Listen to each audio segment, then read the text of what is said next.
biso motoki mwana sa lokoli biso sonia wa aspecto villa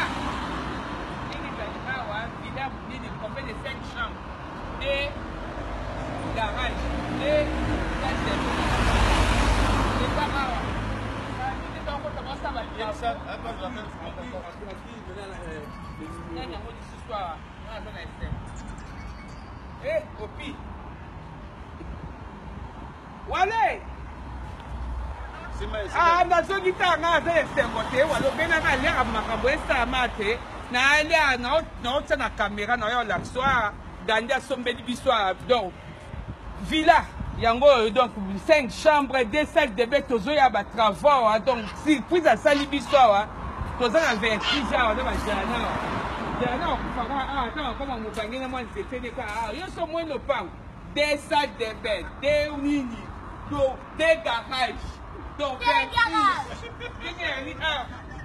asombeli papa wale tika wale na ngai tika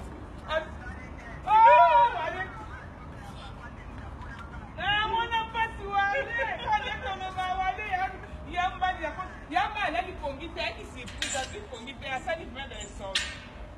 alali azotala bien wale na poso te lopango face à face na canal